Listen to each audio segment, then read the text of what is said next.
ИНТУ посетили представители Центра стратегических разработок, специалисты Минэкономразвития, промышленности и транспорта Республики Коми, а также эксперты регионального центра поддержки развития экономики.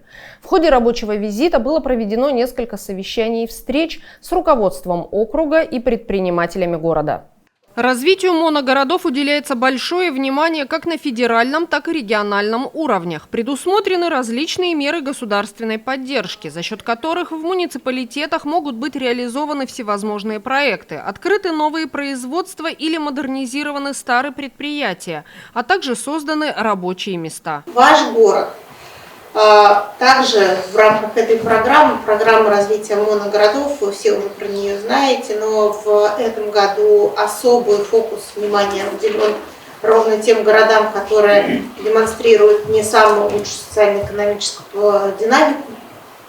И здесь, конечно, нужно не посыпать голову пеплом, на мой взгляд, а действительно пользоваться этим окном возможностей для того, чтобы и Федеральное министерство экономического развития, и регион, который сейчас вынужден, собственно говоря, включаться вместе с нами в эту работу с дополнительными усилиями. И те инструменты, которые уже сегодня есть, были включены действительно в пользу для города. Мы сегодня обсуждали довольно много, у нас были рабочие встречи.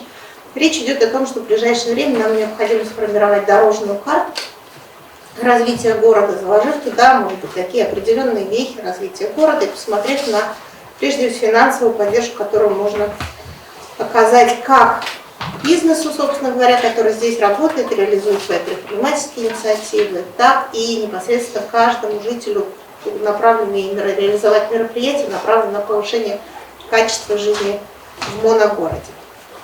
Вот нам бы действительно хотелось, чтобы мы вместе с администрацией и с регионом смогли собрать такую дорожную карту, которая бы, во-первых, была реализована и не была бы просто воздушным документом стратегическим и так далее, а базировалась на конкретных нуждах, чаяниях и жителей, и бизнеса. Задача стоит собрать пул проектов, инициатив любых в рамках народного бюджета, в рамках расширения вашей текущей деятельности. Собственно, на федеральном уровне планируется, меня сейчас Татьяна Игоревна поправит, под эти проекты предусмотреть федеральные средства. Ну, собственно, чтобы бизнесу было понятно, что они не просто так включаются в эту дорожную карту с проектами. Я правильно, коллеги, говорю? Все так. Да. Если необходимо, могу просто кратко вам напомнить, чтобы не загружать информацией. Я думаю, у вас достойный первый зам администрации Ольга Валерьевна, и все меры поддержки всегда до вас доводятся. Ну, могу просто вкратце вот так, если есть необходимость, чтобы вас тоже времени тратить, напомнить, что у нас есть микрокредитная компания, которая предоставляет займы в размере до 5 миллионов рублей на срок до 3 лет по ставке до 10% годовых. У нас есть региональный фонд развития промышленности, он предоставляет займы от 1 до 3%, Ирина Владимировна, правильно говорю? На срок до 5 лет. Ну, там до 7. Ну, там широкая линейка тоже, да, займов. В случае нехватки обеспечения у нас есть гарантийный фонд. И хочу также отметить лизинговую компанию, которая предоставляет лизинг оборудования. Значит, максимальная стоимость 25 миллионов оборудования на срок до 5 лет. И удорожание лизинга от 3 до 6,5% годовых. Ну и еще такая хорошая мера поддержки, это совместно у нас с федеральным уровнем, значит, под инвестиционный проект, которому необходима инфраструктура. Проект должен быть от 50 миллионов, это достаточно крупный. Просто не знаю, у нас, наверное, совсем малый бизнес здесь, да? Таких проектов вот если как-то. Ну, тогда вот до 1 сентября можно включиться в федеральный перечень, и мы субсидируем полностью 100% затраты на создание инфраструктуры к проекту. Дорога это автомобильная, объекты водо-теплоснабжения. Но объект инфраструктуры должен быть сначала построен, а потом уже идет субсидирование. Моногорода развиваются, они как бы повышается культура. То есть у нас сейчас, наверное, где-то 63 проекта поддержано на 17, ну там свыше, чуть больше 17 миллиардов. Инвестиций поддержали. Коротко о том, какие у нас меры поддержки. У нас две основные меры поддержки. Во-первых, это льготное кредитование. То есть мы даем кредит от 5 миллионов до 1 миллиарда на срок до 15 лет под 1% годовых. Структура финансирования должна быть 20% ваши собственные средства, 80% можем дать мы. Основные требования. То есть проект должен реализовываться на территории моногорода.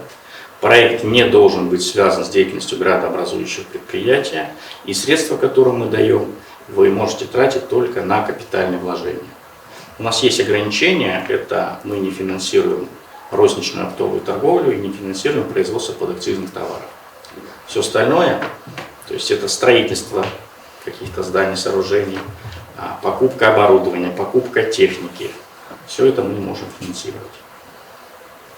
Вторая мера поддержки – это софинансирование строительства инфраструктуры, необходимой для реализации проекта. То есть если вашему проекту необходимо электричество, водоснабжение, водоотведение, дорога, там, железнодорожная ветка, и это инфраструктурное ограничение не позволяет вам развиваться, а вы реализуете какой-то проект, то мы готовы софинансировать до 95% от стоимости инфраструктуры. То есть мы платим 95%, 5% платит либо регион, либо муниципалитет, а вы как инициатор, как инвестор, вы получаете эту инфраструктуру в пользование бесплатно.